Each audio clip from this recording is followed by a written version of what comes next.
Siap-siap, UI buka jalur prestasi 2022.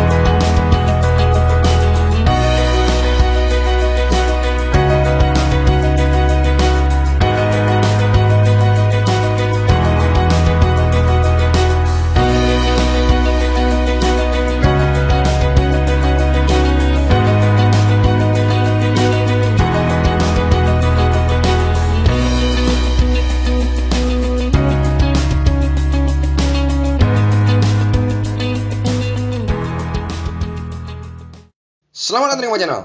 Yap, seperti yang kalian lihat di teaser, UI bakal ngebuka jalur prestasi. Yuk, mari kita bahas di sini. Ini unik nih, karena setahu gua jalur prestasi UI baru dibuka tahun ini. Jadi peluangnya sangat besar. Terlebih ini UI guys. Siapa sih yang nggak tahu? Nanti di akhir video gue bakal ngasih tanggapan. Sebenarnya yang paling penting tuh tanggapannya sih. Tapi kita menuju ke beritanya dulu. Daripada penasaran, jadi langsung aja ke beritanya. Oke, beritanya gue ambil dari Detik Edu, website yang sering gue pakai sih sebenarnya. Detik Edu, Detik Jatim juga. Dari judulnya aja udah menggugah selera nih. Siap-siap UI akan buka jalur prestasi 2022. Simak ketentuannya. Jakarta, Universitas Indonesia membuka seleksi masuk jalur prestasi 2022 program S1 reguler.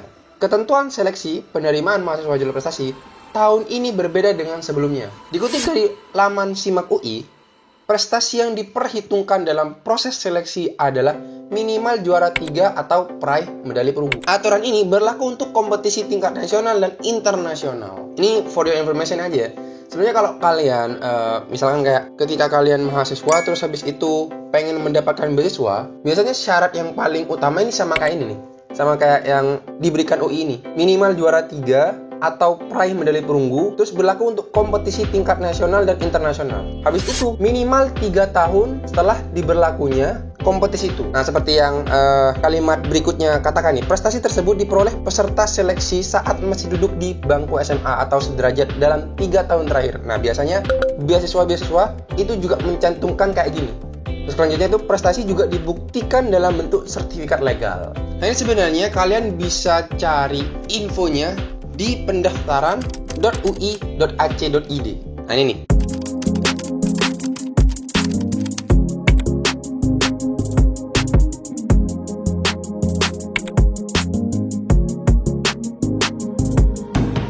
Atau di ui.id/japres. Tapi Detik Edu ini ngerangkumnya dengan cukup baik sih. Maksudnya kayak biar kalian gak usah repot-repot ngebaca panjang banget. Jadi ya ini ringkasan dari mereka. Oke, dimulai dari jadwal pendaftaran. Nah, pendaftarannya ini 12 Mei sampai 4 Juni 2022. Jadi pendaftarannya sekitar 1 bulan lah. Ini belum dibuka sih. Nah, terus ada proses seleksi dan wawancara. Nah, ini menentukan tingkat intelijensi kalian. Itu 6 sampai 17 Juni 2022. Terus bunganya 1 minggu kemudian, 24 Juni 2022. Nah, jenis prestasinya itu ada 5. Pertama, sains dan teknologi. Kedua, ilmu kesehatan. Ketiga, ekonomi dan kewirausahaan. Keempat, seni, bahasa, literasi, dan keagamaan. Kelima, olahraga. Nah, dari jenis prestasi ini, jadi UI menurut gue tuh dia itu pengen dapat orang yang memang sesuai bakat gitu. Jadi dari jenis prestasi ini bakal diarahin ke fakultas-fakultas yang cocok menurut UI. Nanti gue bakal bahas. Terus yang keterangan prestasi. Prestasi yang dimaksud, ini sebenarnya udah gue singgung tadi, adalah minimal juara 3 atau peraih medali perunggu pada ajang kompetisi di tingkat nasional dan internasional. Yang kedua, prestasi tersebut harus dibuktikan dengan sertifikat yang diselenggarakan oleh penyelenggara kompetisi atau sertifikat nasional dari Pusat Prestasi Nasional. Yang ketiga, prestasi diraih saat di SMA. Terus ada ketentuan umum nih. Nah, ketentuan umum nih, yang pertama, pendaftar jalur prestasi 2022 merupakan siswa tingkat akhir SMA atau sederajat dan akan lulus lambatnya Juni 2022. Kedua, pendaftar dengan, nah ini yang gue bilang tadi nih, pendaftar dengan prestasi di bidang sains dan teknologi dapat memilih program studi dari Fakultas Matematika dan Ilmu Pengetahuan Alam atau FMIPA.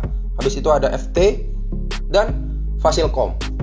Jadi UI itu sangat pengen prestasinya itu lekat dengan jurusannya. Terus yang misalkan kayak prestasi di bidang kesehatan itu diarahin ke FK, FKG, FIK, FF, sama FKM. Jadi menurut gue sangat bagus banget, cantik banget strategi dari UI ini. Keempat, pendaftar dengan prestasi di bidang ekonomi dan kewirausahaan itu diarahin ke FEB dan FIA. Terus kalau pendaftaran dengan prestasi di bidang seni, bahasa, literasi, dan keagamaan itu diarahin ke FIB, FISIP, sama FH. Serta Fakultas Psikologi itu juga.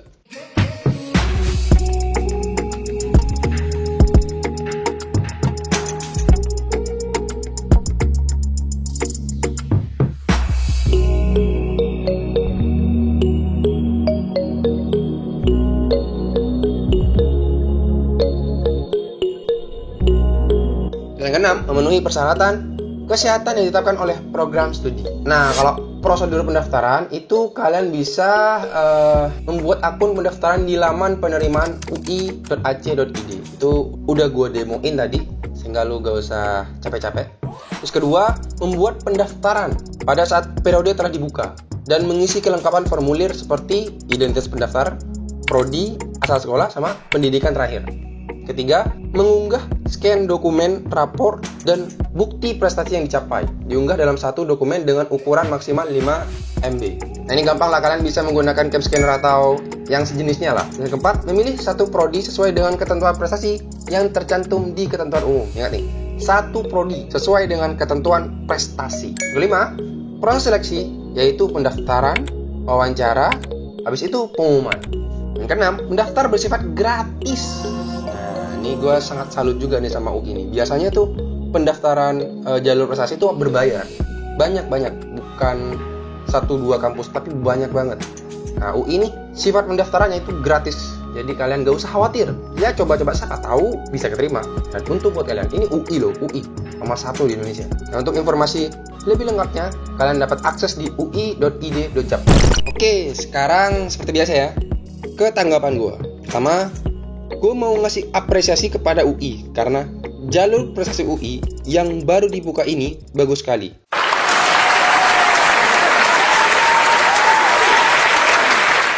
Ya walaupun ada kekurangan sih. Nanti lah gue bakal singgung di mana kekurangannya. Tapi serius, dulu-dulunya UI tuh ngebuka jalur olimpiade yang sifatnya tertutup dan terbatas. Kenapa gue tahu? Karena teman SMP gue ngasih data formulir pendaftaran. Gue kaget dong. Loh, kok UI ada pendaftaran kayak gini? Abis itu, teman gue ceritain tuh, bla bla bla bla bla bla. Sehingga, gue simpulin jalur prestasi UI hanya untuk siswa yang berprestasi dan bersekolah di SMA terbaik.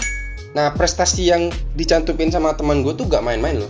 Dia itu menyodorkan prestasi internasional yang disaring dari OSN. Nah, kalian tahu OSN kan?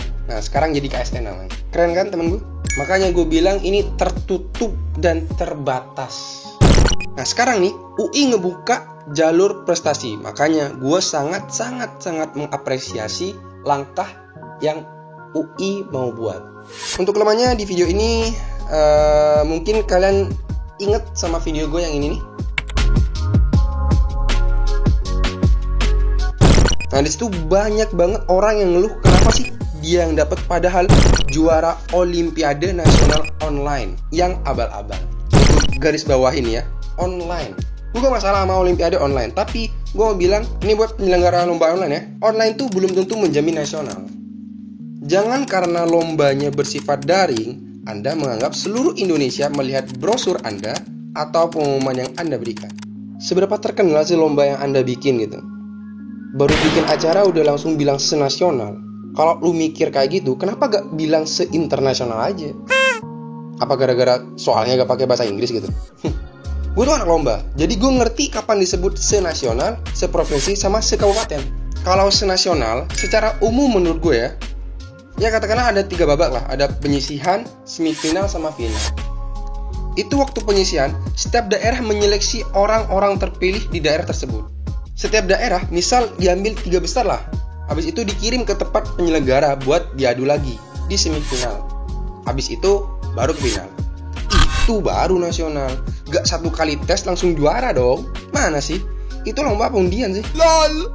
Jadi gue berharap kepada pihak yang mengadopsi kata senasional, bertaubatlah atau bikin sistem yang kalau emang bagus orang akan bilang kayak gini, emang layak sih ini lomba. Ya gue berharap pihak UI juga dewasa dalam menyeleksi. Dan kalau diperhatikan, seleksi prestasi UI ini bagus. Maksudnya kayak setiap bidang punya arah fakultas masing-masing. Jadi gak sembarangan dan pendaftarannya gratis. Ini kan UI pengertian banget kalau kita lagi bokeh. Habis dihantam corona bro. Ya mungkin cukup sekian dari gue berharap ada manfaat. Kalau kalian suka silahkan di like, comment, and subscribe. Gue dari Kema Channel, see you in the next video.